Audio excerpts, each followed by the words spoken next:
now, as you go into this week, may you live out God's presence in your thoughts. KTJS Wilmer, fair and balanced. Fox News Radio 1590 AM and 105.7 FM. We'll see a chance of scatter showers and thunderstorms across a listening area today, otherwise partly sunny and high temperatures staying into the middle and upper 70s. We'll then see a chance of scatter thunderstorms again for later on tonight, and temperatures staying into the middle 60s. Scatter thunderstorms will remain possible across the area for Monday, with high temperatures in the low 80s. From the Inkstead, Minnesota Radio Network Weather Center, I'm meteorologist Nick Carlisle. Right now it's 72.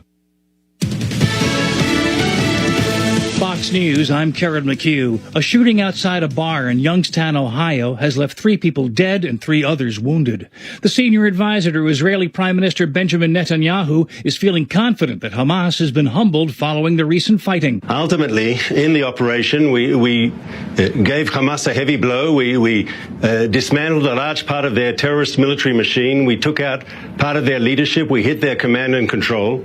Hopefully, they will think twice, even 3 times, before they strike at Israel again. Mark Regev on Fox News Sunday. The Egyptian-brokered ceasefire between Israel and Hamas has been holding for the past 3 days. The Atlantic hurricane season has started a little early this year. The big story, Tropical Storm Anna is spinning out in the Atlantic. Not a threat to landfall, but it's a reminder that the tropical season is now just a couple weeks away. Fox meteorologist Adam Klotz. America is listening to Fox News. Memorial Day weekend is the unofficial start of camping season. Pete's Surplus is your camping headquarters, and they have what you need. LP tanks filled, non-oxygenated gas, tents, ice, groceries, bait and tackle, licenses, DNR-approved firewood, Carhartt clothing, and Red Wing and Irish Setter boots, and much more. For a hands-on experience, you owe it to yourself to stop by Pete's Surplus at the junction of 9 and 71 New London, or call 354-2626. He will score! And the Twins win it! A remarkable rally! What makes a winner? Around here, it's hard work, never backing down, and finding strength in every obstacle. That's what we do, every day, and at every game. The Minnesota Twins are back at Target Field. Don't miss a pitch, hit, or run this 2021 season. Find the action at twinsbaseball.com/tickets. Limited seats available. We'll see a chance of scatter showers and thunderstorms across a listening area today, otherwise partly sunny and high temperatures staying into the middle and upper 70s. We'll then see a chance of scatter thunderstorms again for later on tonight, and temperatures staying into the middle 60s. Scatter thunderstorms will remain possible across the area for Monday, with high temperatures in the low 80s. From the Inkstead, Minnesota Radio Network Weather Center, I'm meteorologist Nick Carlisle. Right now it's 72. Join our email newsletter. Text CLUB to 320-231-1600. And we return to Our American Stories and the story of Harmony Dust Grillo.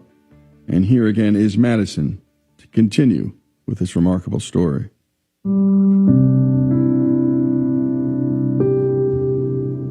After finding a church home where she felt accepted, Harmony finally decided it was time to end her abusive relationship with her exploiter. And one day, she built up the courage to try and get her car back from him. He had been driving it and keeping it from her for a while. She asked the youth pastor at her new church if he would come along with her.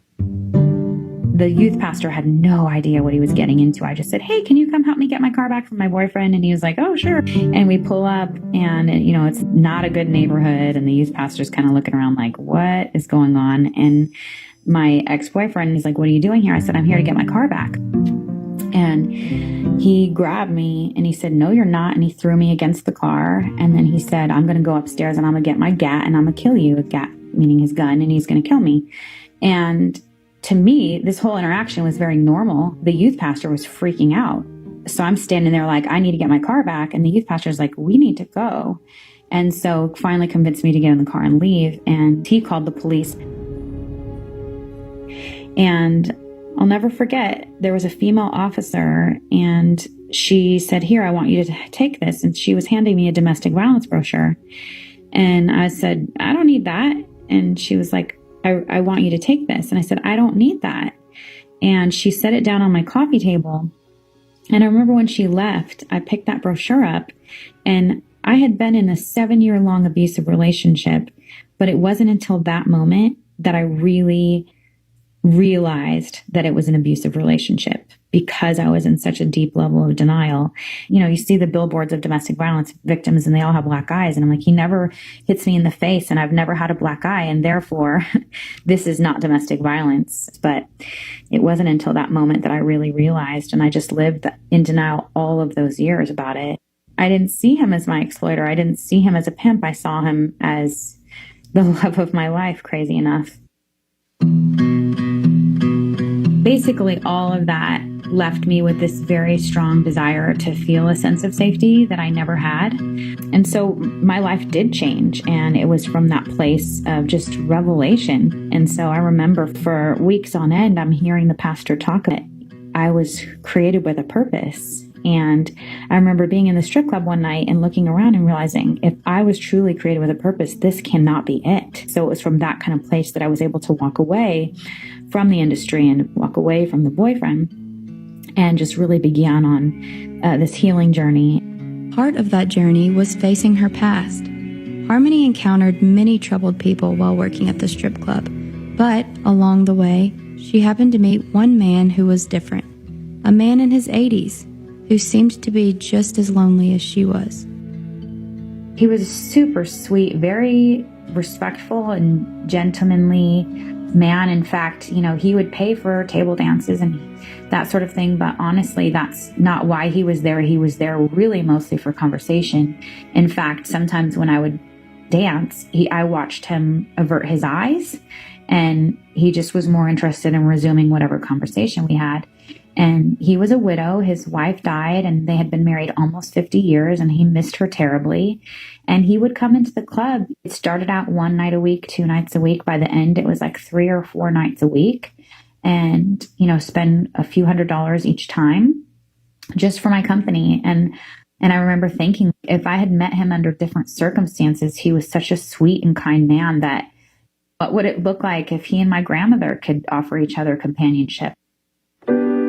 When I finally quit stripping, he was really the only person that I felt, not that I owed an explanation to, but I didn't want to just disappear. I wanted to let him know what was happening and that I was leaving, because I know that our relationship, however odd and strange it was a big part of his life. And I called his house. Someone else answered the phone. I ended up finding out that he was in the hospital, that in that period of time that I quit, he just so happened to have a heart attack. And so I decided to go and visit him in the hospital to say a proper goodbye. I kind of felt like it was the right thing to do. He was not well. I could tell he was not well. And, you know, I sat with him and I told him that I was leaving the industry. And he was like, "Good for you, sweetie." And he was really supportive and kind. And I didn't know what I could give him, but I just offered to pray with him. And at the end of the day, he wanted to have a relationship with Jesus. So I was able to pray with him that day and say an official goodbye. And it's not like I experienced that a lot with the men, where I experienced them as just really kind people. But with him, it was different. Eventually, I got to a point where I realized that all the pain that I had gone through, that there could be purpose in it, and that it wasn't just about me. And I found myself sitting across the street from the strip club where I used to work and was praying for the women, and then realized, like, okay, it's great to pray, but I have to do something, because there are women in there that are feeling as trapped as I did. And so I started writing handwritten notes to give to them to put on their cars, because I knew where they parked. The very first note that I left on the car of a woman at the strip club where I used to work said something to the effect of, "Hi, my name is Harmony. I used to work here too, and I just want to let you know that you're not alone, and there's a place for you." And then it was really in that moment that the whole vision of Treasures was birthed. Treasures is an outreach group that supports women who are working in the sex industry, that meets these women where they are and helps to provide them with a way out if they want it. This effort is led by women who were previously in the same situation. So that's what I've been doing for the past 15 years. It's just amazing because all of that is a result of me being willing to let God use my story and the pain from my past to reach and help other people. Over the years, Harmony has written a lot of cards. One response came from a woman who had had many doors shut in her face. She asked Harmony for guidance in where she should turn next. I encouraged her to connect with the local church because that was a really positive experience for me, and I naively hoped and thought that it would be the same for her, to get some community wrapped around her. And she showed up at the church and she, went to the altar to get prayer, and it happened to be the pastor's wife. And she told the pastor's wife, I'm a single mom. I've been working as a prostitute. She had been trafficked, but was now an adult who was working on her own as a prostitute.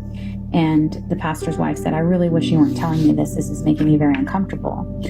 And she was really giving the benefit of the doubt to the church. So she actually went to the church with her child the next week. And when she showed up to check her child into children's ministry, they said, you and your child are not welcome here. If the pastor's wife or anyone in that congregation truly understood the kind of situation that led her into those circumstances, they could have responded with compassion and maybe been more helpful. And so I'm really passionate about training and educating and equipping people so that they can respond in ways that are helpful and loving and kind. And we have seen some incredible stories, and I really am at a place in my life where I never want to go through all the things that I've been through again, ever. I never want to be abused again. I never want to experience all that trauma again. But what I can confidently say is that I wouldn't trade any of it for the person that I've become in the process. All things really can work together for good if we let them, if we're willing to surrender to that process. So I got to a point where I realized that all the pain that I had gone through, that there could be purpose in it. And great job to Madison for bringing us that story. And to learn more about what Harmony and her team do at Treasures, or to get involved with this great outreach program, visit IamAtreasure.com. She'd lived in denial all that time, didn't see her pimp as an abuser, actually saw him as the love of her life. I keep thinking about that scene with the old man in the hospital, how beautiful that was.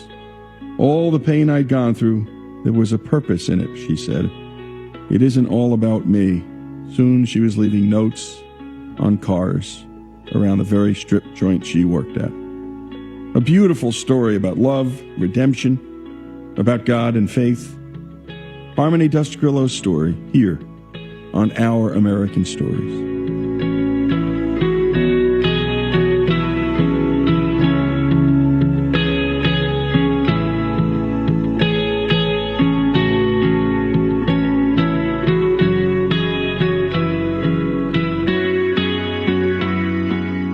Have you ever hired somebody to complete a job and they just entirely dropped the ball?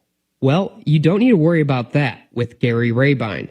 He's a sponsor of Our American Stories and the president of Rabine Group, a concrete and asphalt paving company that promises nothing short of world-class work.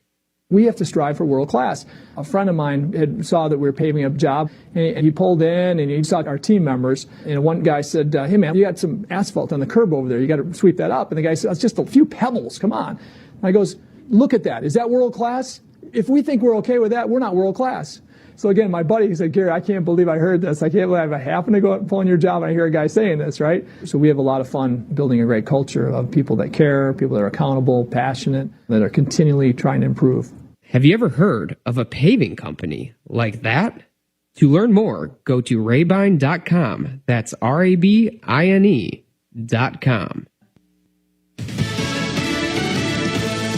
We were defending ourselves. I'm Pam Huso, Fox News.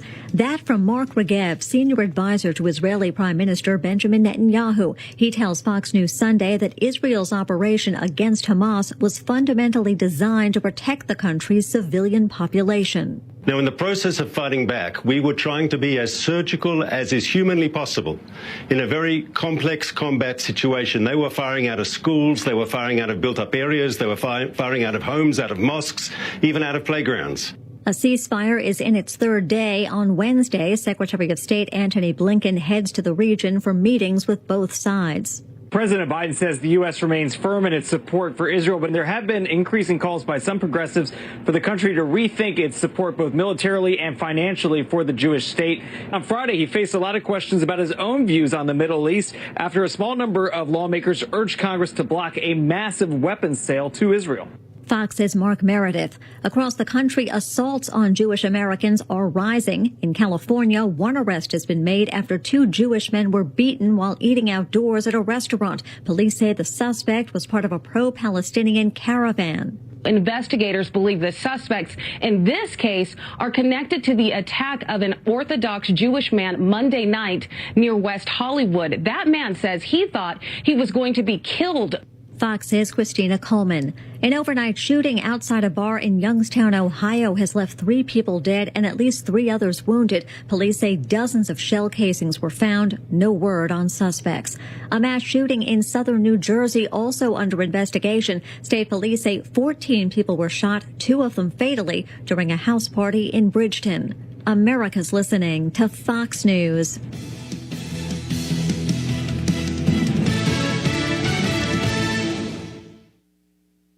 Hey, it's Brett Larson, inviting you to download and listen to the new daily Fox on Tech podcast. There's part of a colorful late 90s iMac on Mars. It's an idea that seems a lot like Kickstarter, called Build It. This isn't the first time we've heard about North Korea hackers trying to get a leg up on COVID-19, a range that was used for satellite TV service in the 70s. Get the latest trends in technology, cybersecurity alerts, and gadget news daily. Subscribe and listen now by going to foxnewspodcast.com or wherever you get your podcasts.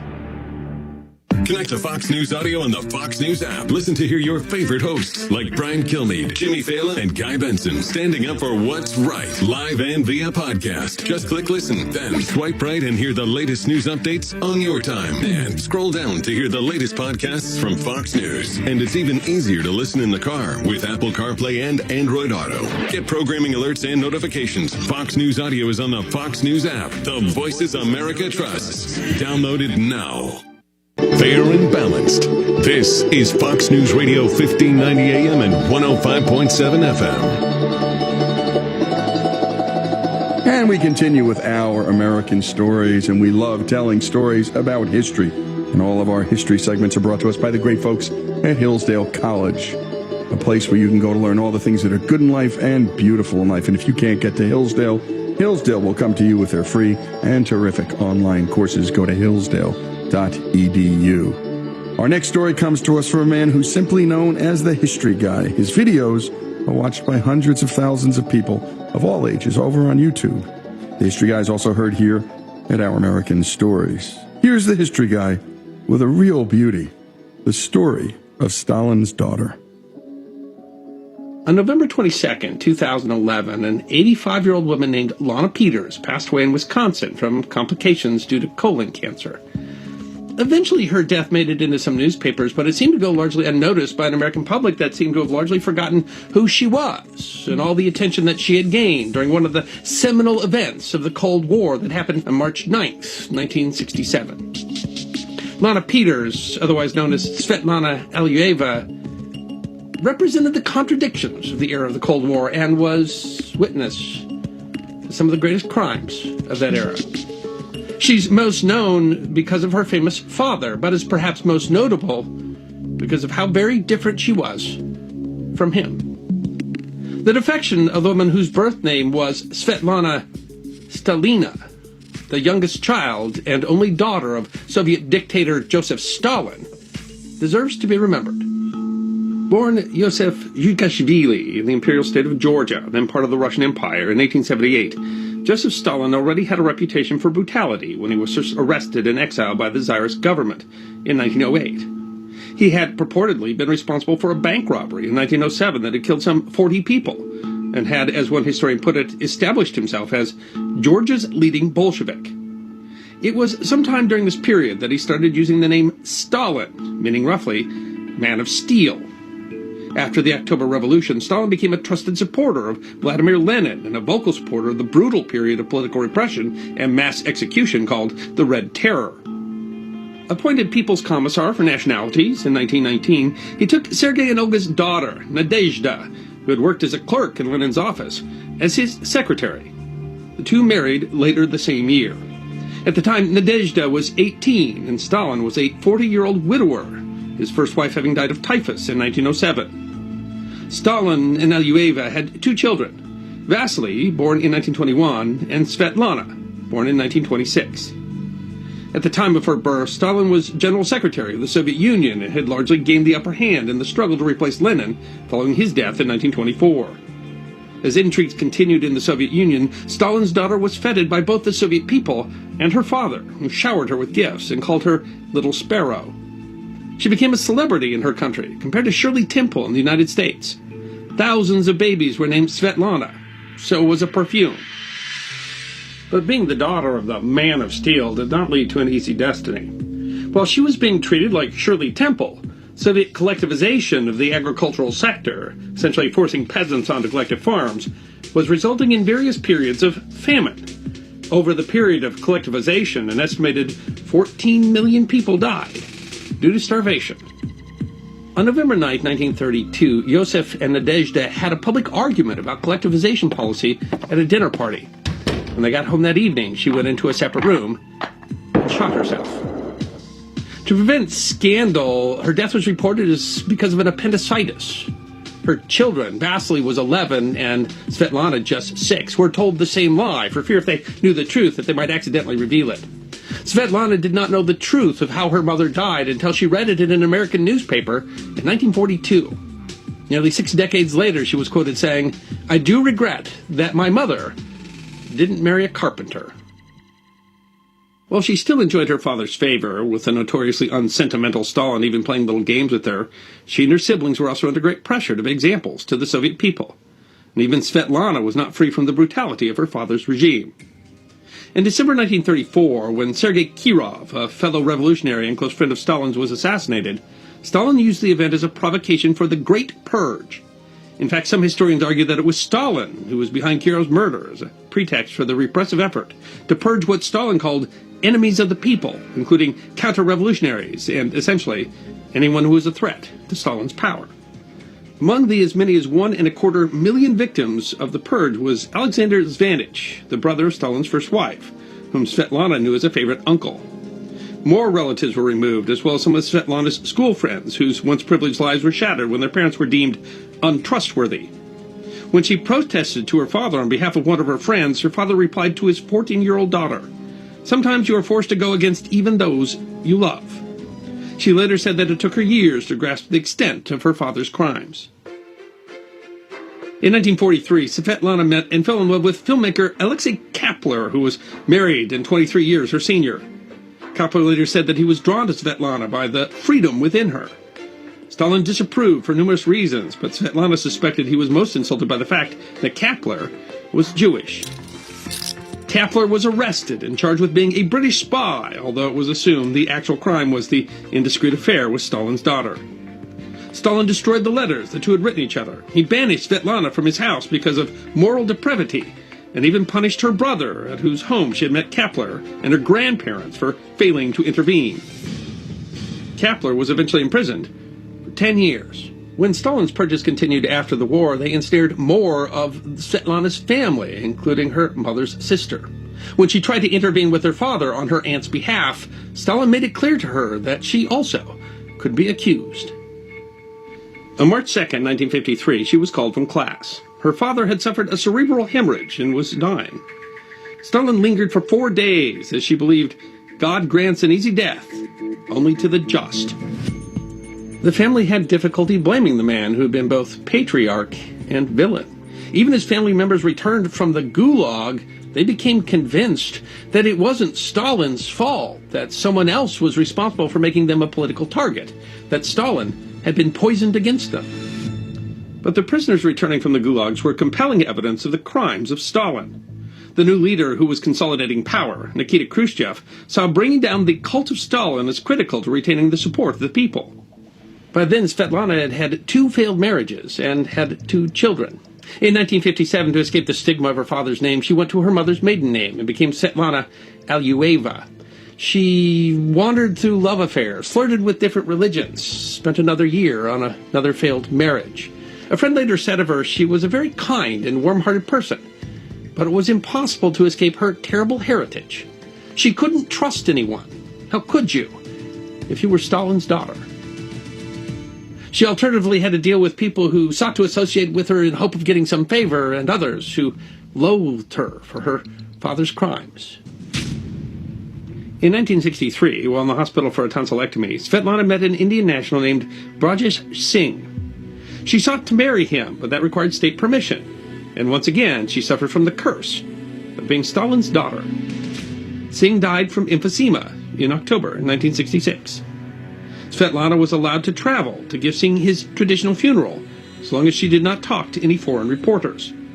She was staying at the guest house of the Soviet embassy in Delhi, and on March 9th, 1967, no one apparently suspected her motives when she went outside, hailed a cab, entered the U.S. embassy in India, presented her Soviet passport, and asked for asylum.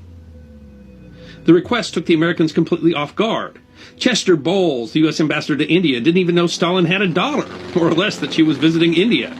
Bowles put Svetlana on the next plane to anywhere but Moscow and sent her with a diplomat, actually a CIA agent, as escort to Rome. The assessment by the CIA at the time was, our own preconceived notions of what Stalin's daughter must be like just didn't let us believe that this nice, pleasant, attractive, middle-aged Hofsfrau could possibly be who she claimed to be. Svetlana Alyeva's defection required a lot of political maneuvering. She had to spend time both in Italy and then in Switzerland before she could finally go to the United States. The Soviets tried to portray her as crazy, calling her kukshuka or cuckoo bird. Later it was revealed that the KGB had made plans to either kidnap her or assassinate her, but they decided not to because it would be too easy to trace back to them. In the United States, she married one last time between 1970 and 1973 to an architect named William Peters. They had a daughter named Olga. She went by the name Lana Peters for the rest of her life. In 1978, she became a U.S. citizen, but in 1984, she and her daughter Olga returned to the Soviet Union. She was convinced that was the only way to reconnect with the children that she had left there. The move required that she repudiate much of the criticisms of the Soviet Union that she'd made while she was in the West. But she found she was shunned there, and she and Olga returned to the United States in 1986. She had spent much of the earnings she had earned from her books on charity, lived in near poverty towards the end of her life, and the woman who in her youth had been compared to Shirley Temple, who had raised such a furor when she defected in 1967, faded into obscurity. When author Nicholas Thompson decided he wanted to interview her for a book he was doing on U.S.-Soviet relations during the Cold War in 2006, he had to do a public record search to find her. She was living in Wisconsin. When she passed away in November 2011, the New York Times found it difficult to even confirm her death, which wasn't even reported in the local newspaper. It's not clear if in that obscurity she found the little paradise on earth that she was looking for, but it does seem that the woman who was so unlike her father had finally escaped her father's shadow. And a special thanks, as always, to Greg Hengler for the production, and a special thanks, as always, to The History Guy. Please subscribe to his YouTube channel, The History Guy. History deserves to be remembered. And what a story about Lana Peters. She couldn't trust anyone. She couldn't escape her own heritage. And that is, of course, the heritage of being Stalin's daughter. She couldn't even go back home to Russia, because after speaking her truth, the truth, about the Soviet Union and her dad, she wasn't welcome at her old home. The story of Lana Peters. She becomes an American citizen in 1978, but never, ever, I would guess, is ever truly home anywhere. Her story here on Our American Stories. Twins fans, Danny Gladden here to talk to you about Schaefer's Specialized Lubricants. Never heard of Schaefer's before? Well, neither had I until my local motorcycle shop introduced me to their fine products. Schaefer's synthetic oil helps engines run efficiently by reducing friction and wear. You get smooth and responsive engine performance with better fuel economy. Answer the call of the open road with Schaefer's Specialized Lubricants. Ask for Schaefer at your local specialty auto shop or by visiting SchaeferOil.com. That's SCHAEFFER oil.com. Locally, call 320-349-0564. Get ready for the greatest show of the summer. ND Country Fest coming back in historic fashion, starring Brantley Gilbert, Dustin Lynch, Little Texas, featuring Diamond Rio, Leroy Parnell, John Michael Montgomery. Complete lineup at ndcountryfest.com. The first festival ever to have their own on-site casino. Order your tickets today at ndcountryfest.com. July 8th through the 10th in New Salem, North Dakota. Sponsored by Coors Light, Action Motorsports, New Vision Security, Trans Trash, Dakota Life Apparel, and American Family Insurance, DJ Coulter Agency. KDJS Wilmer with translator K289CO. Fair and balanced. Fox News Radio 1590 AM and 105.7 FM. Ongoing efforts to keep the peace. I'm Pam Puso, Fox News. As Egyptian mediators work to prolong the three-day ceasefire between Israel and the Palestinians, Secretary of State Antony Blinken is preparing for talks with both sides later this week. On Fox News Sunday, senior advisor to Israeli Prime Minister Benjamin Netanyahu, Mark Regev, said Israel tried to attack the terrorists, not the innocent. We gave Hamas a heavy blow. We dismantled a large part of their terrorist military machine. We took out part of their leadership. We hit their command and control. Hopefully they will think twice, even three times, before they strike at Israel again. The fighting resulted in more than 200 Palestinian deaths, which led to anti-Israel protests across the U.S. The National Guard has completed its mission at the U.S. Capitol following the January 6th riot. Today, the remaining 2,100 troops are heading out. Last week, the House approved the creation of a bipartisan commission to examine the riot. Republican Adam Kinzinger, who appeared on Fox News Sunday, voted for it, and he believes his vote will matter come the midterms. This is going to the 2022 midterms anyway, particularly if us as Republicans don't take ownership for what happened. If every other day there's a new conspiracy theory about what happened at the Capitol, anybody but what it was. The commission's fate is uncertain. In the Senate, it needs 60 votes to pass. The number of dead in northern Italy has risen to at least 12 following an accident near a mountaintop. The picturesque Piedmont region of the Italian Alps was the scene of tragedy Sunday. A mountaintop cable car taking visitors to the nearly 5,000-foot summit of Motorone Peak near Lake Maggiore suddenly plunged to the ground far below. Fox's Karen McHugh, 2 children have been hospitalized. America's listening to Fox News.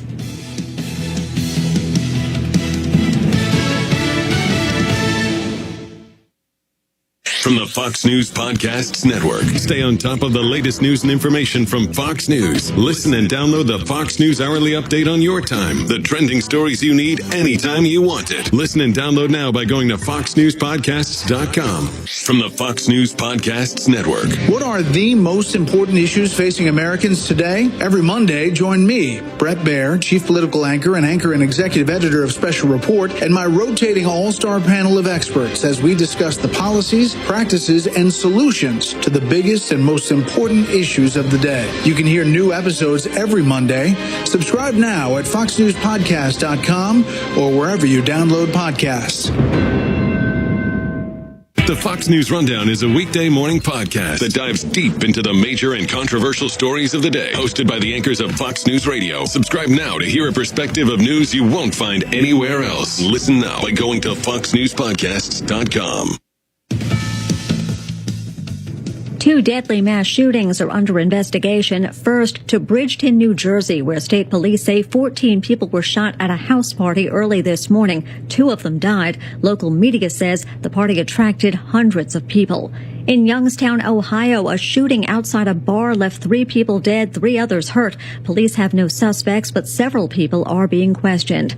Across the country, cases of the coronavirus are down significantly, and that's allowing more states to reopen. Texas Governor Greg Abbott was on Fox's Sunday Morning Futures. From the very beginning, many businesses remained open, and then back in October, businesses opened up at 75%, and then, as you pointed out, in March, we had the entire economy open up 100%, and no more masks. And, of course, President Biden and the Democrats railed against it. As for the origin of the virus, Dr. Anthony Fauci said there's a lot of cloudiness around it. The country's leading infectious disease expert also told a representative with PolitiFact that he's not convinced the virus developed naturally. Nothing to do and nowhere to go. Just a couple of reasons why residents of West Virginia are leaving. West Virginia has seen the sharpest drop in its population during the decade of the 2010s. From 2010 to 2020, the population in the state dropped by 3.2%, or 59,000 people. There are a number of reasons people are leaving, including a lack of opportunity or lower paying jobs, not enough to do, the political climate, or poor cell phone and internet service.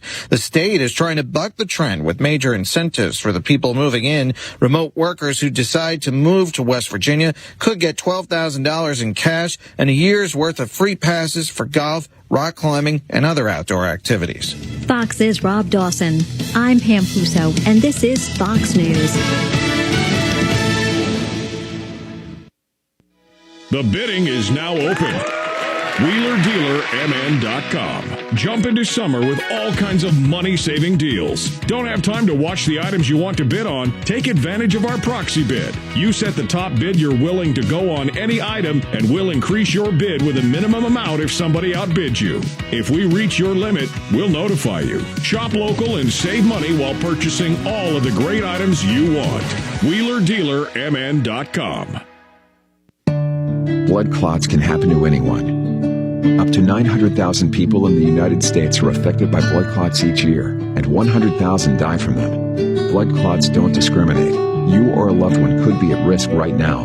The good news is blood clots can be prevented. Knowing the risks and symptoms are key. On average, one person in the United States dies of a blood clot every 6 minutes. Don't let that be you or someone you know. Learn more at stoptheclot.org/spread the word. Fox News Radio 1590 AM and 105.7 FM.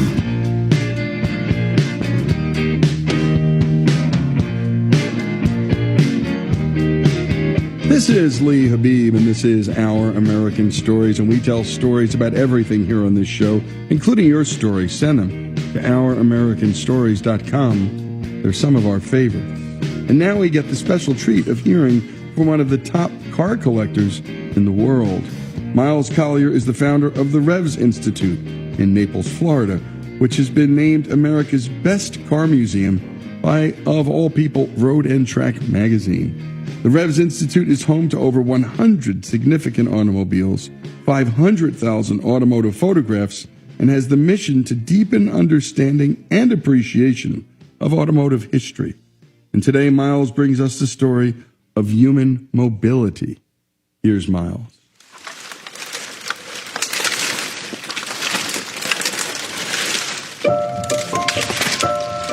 The history of personal mobility, starting with our legs and how we got out of Africa, all the way up to the present auto-centric world. And it's well known that the hypothesis that humankind arose in Africa appears to be the consensus at this particular point, and there was a diaspora of pre-humans and humans migrating out of there and ultimately taking over the rest of the world, and then ultimately discovering the idea that you didn't have to do it all yourself. You could take advantage of the energy that was stored up in the bodies of domesticated animals. So you could start riding horses or using oxen to plow a field and so on. And ultimately, after 6,000 years of being paired with the horse, mankind discovered the internal combustion engine.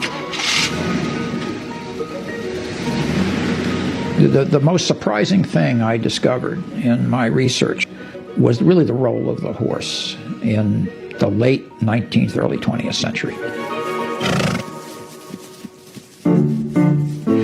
What people don't realize is we think of the Industrial Revolution and we think of the advent of steam, and it's often described as the age of steam, as well as possibly the age of electricity, because street trolley cars and electric light bulbs and things were all invented in the late 19th century.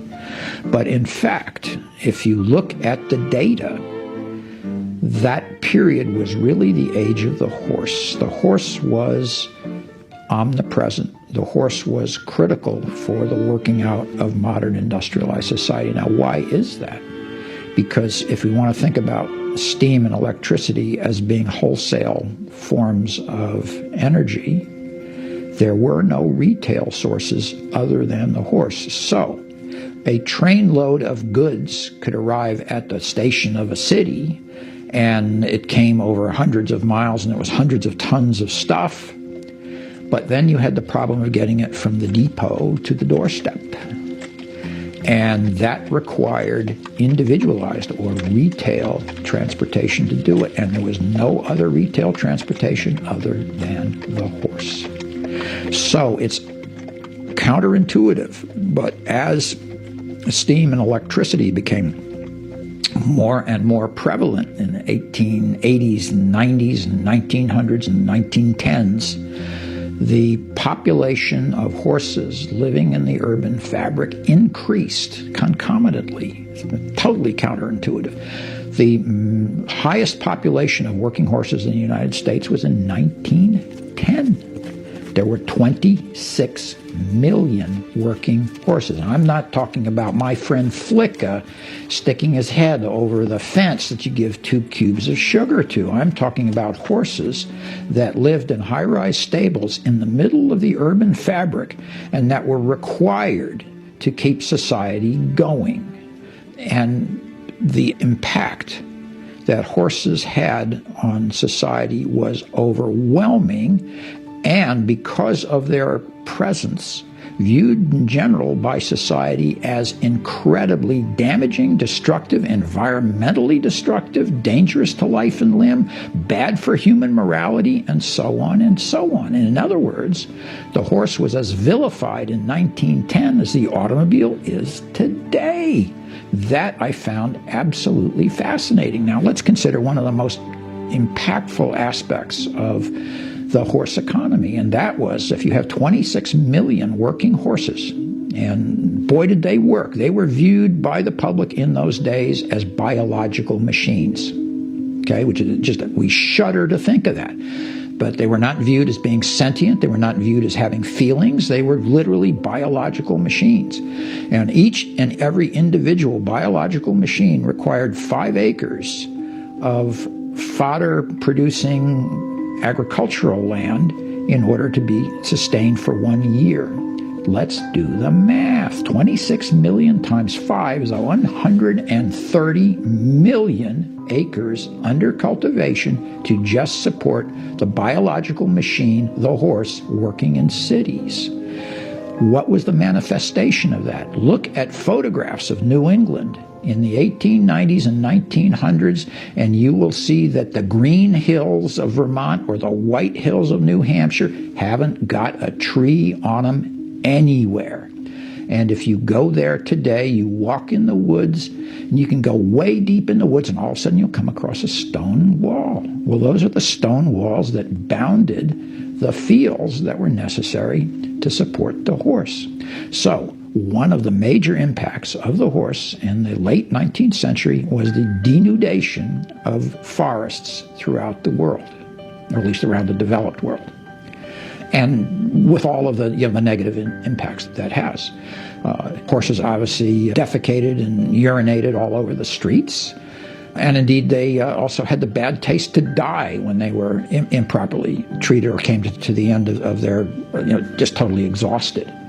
So it was a living in the city with horses cheek by jowls meant that the infestation of rats, flies, sparrows, fleas, and all kinds of noxious vermin was ever present.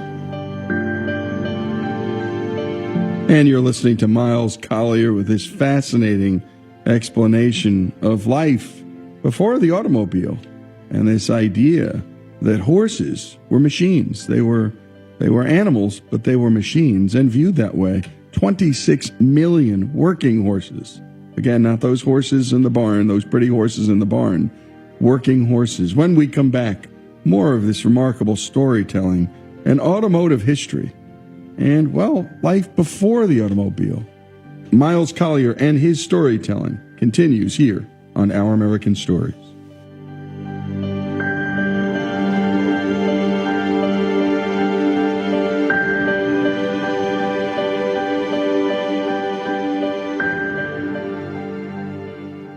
Have you ever hired somebody to complete a job and they just entirely dropped the ball?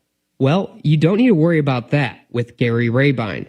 He's a sponsor of Our American Stories and the president of Rabine Group.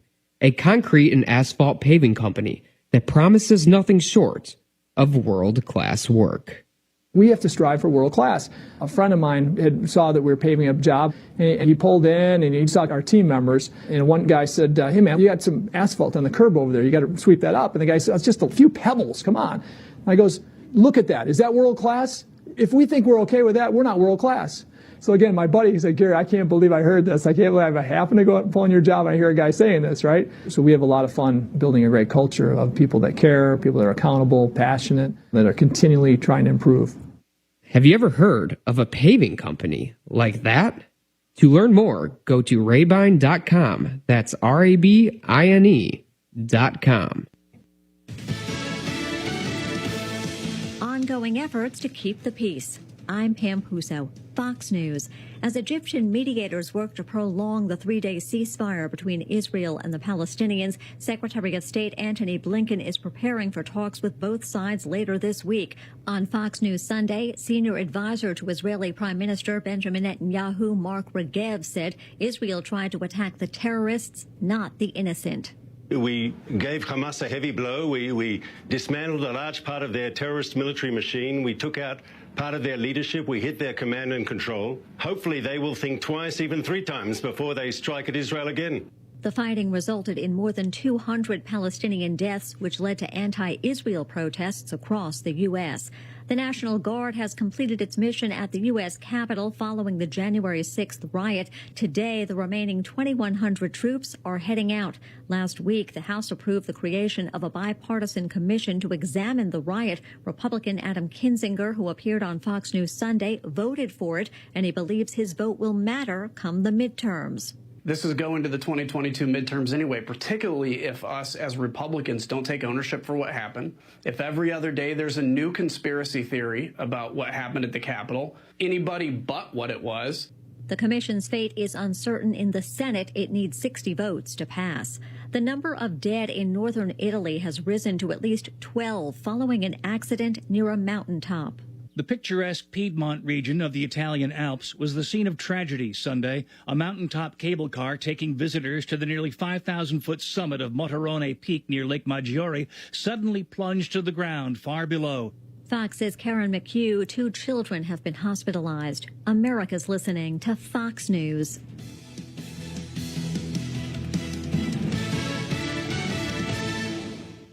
We'll see a chance of scatter showers and thunderstorms across the listening area today, otherwise partly sunny and high temperatures staying into the middle and upper 70s. We'll then see a chance of scatter thunderstorms again for later on tonight, and temperatures staying into the middle 60s. Scatter thunderstorms will remain possible across the area for Monday, with high temperatures in the low 80s. From the Inkstead, Minnesota Radio Network Weather Center, I'm meteorologist Nick Carlisle. Right now it's 72. On the battlefield, there's a saying America's military men and women live by. Never leave a fallen warrior behind. Ever. Off the battlefield, Wounded Warrior Project operates with the same goal. Wounded Warrior Project was created to help our men and women returning home with the scars of war, whether those scars are physical or mental. Wounded Warrior Project. We never leave a fallen warrior behind. Ever. Learn more about what we do at woundedwarriorproject.org. Fox News Radio 1590 AM and 105.7 FM.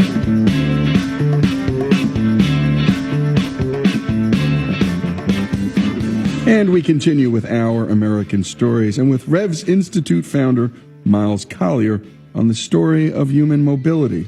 Let's return to Miles on the age of the horse in the 19th and 20th centuries and its effects, including from their poop.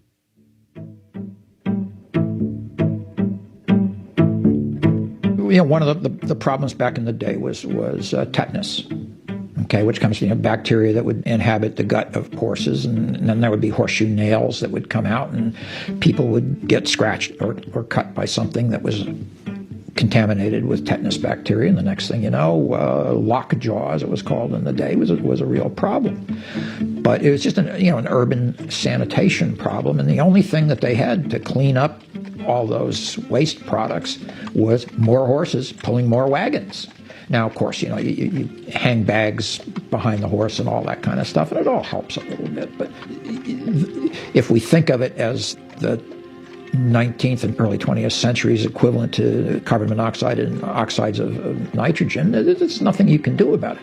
One early commentator remarked that, I don't know where he got these numbers, but something to the effect that 60 or 70% of all the dust that you inhale on urban streets is dried horse manure. Oh, thank you very much. That sounds pretty fun. So, as I say, the automobile was seen as a major public health benefit. Right? Tetanus was going to go away. You weren't going to be breathing dried horse manure. The car gave off virtually no noxious fumes whatsoever. It was silent. It didn't start and startle and panic. It was just seen as in fact, it was seen as a major health benefit for the simple reason that you could take it and go out to the countryside and breathe all that wonderful ozone out there and, enjoy the sunshine.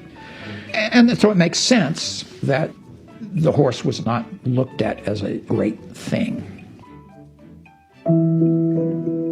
And as I say, the parallel to the automobile I find rather fascinating.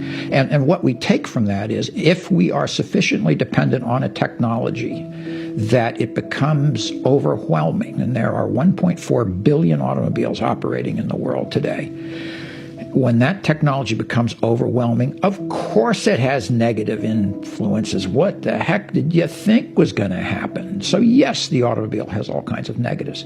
But interestingly, in 1900, it was seen as a savior. It was seen as reducing urban noise. No more iron tires, clip-clop of iron horseshoes on cobblestone streets, no groaning of non-ball-bearing axles on wagons, no cracking of whips, no screaming of teamsters.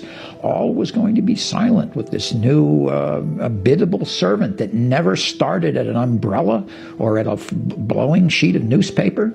And the problem was, back in those days, horses they're flight animals, and they will startle and they will run away. Can you imagine a horse dragging a carriage, running away in full-blown panic through a highly crowded urban city during rush hour? How many people died? Lots. So the horse was a major, major problem, and the automobile was a major, major savior.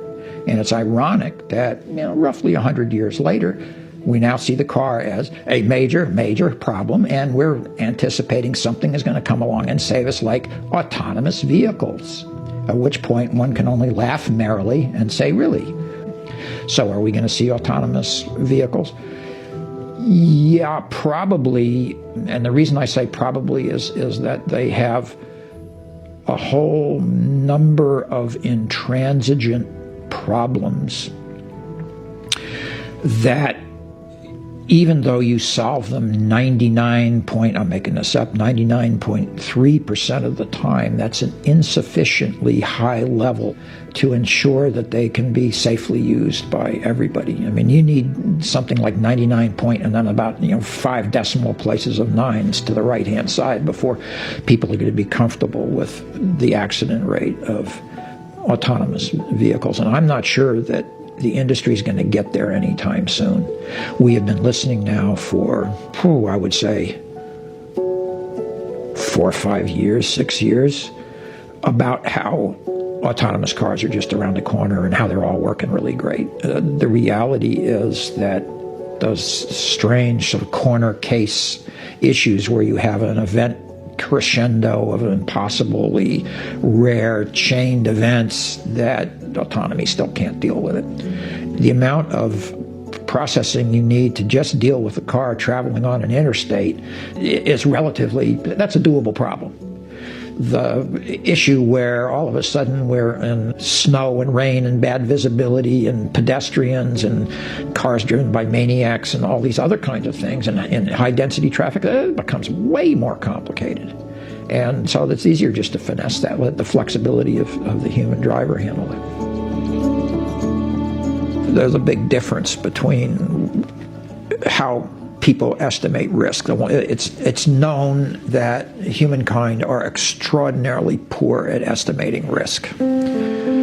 And the issue here is that people estimate the risk that they are exposed to every day driving themselves in an automobile, way underestimating the risk that's inherent there and taking nothing away from them as a driver. When they are not in charge of what's going on, they overestimate the risk because guess what? You're not in control. And so,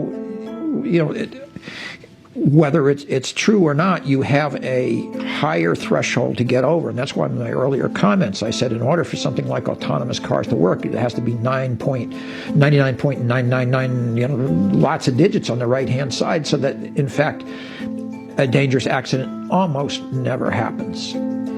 Because the analogy for this is air transportation, airline travel, where the fatality rate is astronomically small. I don't remember what it is, but it is incrementally tiny compared to automobiles. And they're moving, 475 million people, and do the math. It's 0.00001%. It's like, or the other way to say it, you have a way higher chance of being struck dead by lightning walking out your door to the Uber that's taking you to the airport.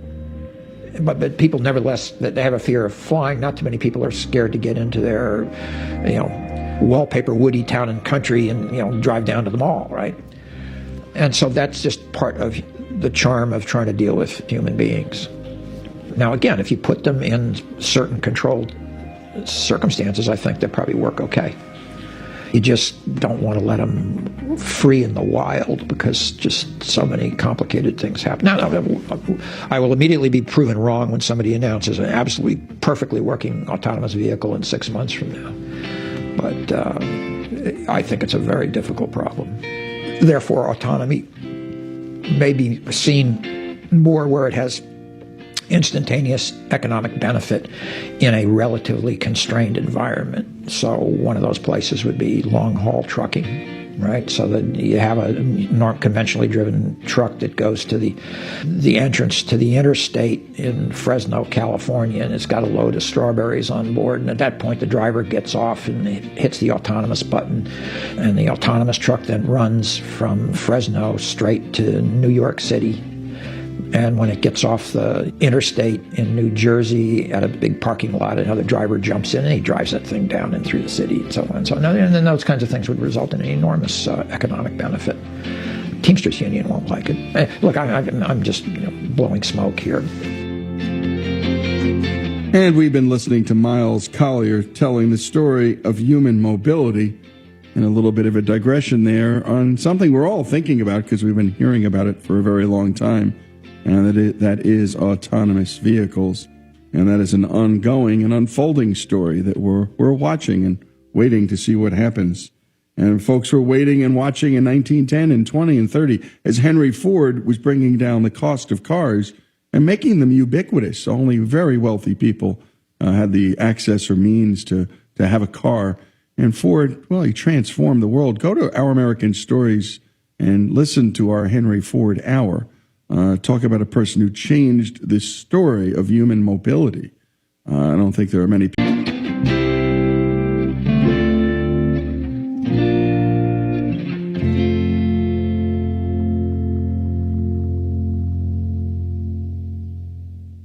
Hi. Hello. Hi. We're the producers. We're the producers. At Our American Stories. On Our American Network. And we would like to hear your story. If you or someone you know has an interesting story that you would like to share with America, simply email us a picture and a paragraph. A picture and a paragraph. To your story at ouramericannetwork.org. Just a picture and a paragraph? Yep, that's all you need. Did you or someone you know serve in the military? Tell us about it. Send a picture and a paragraph to your story at ouramericannetwork.org. Did you or someone you know have something dramatic happen? We want to know about it. Send a picture of yourself and a paragraph describing something that happened in your life that you would like to share with America and the rest of the world. Has someone ever done something for you that changed your life? Share it with us. Share it with us. Share it with us. Or just having a bad day? We want to hear about it. We want to hear about it. Share your story with us on Our American Stories. Your story is important to us. And our listeners. To share your story, simply email us a picture and a paragraph. To your story at ouramericannetwork.org.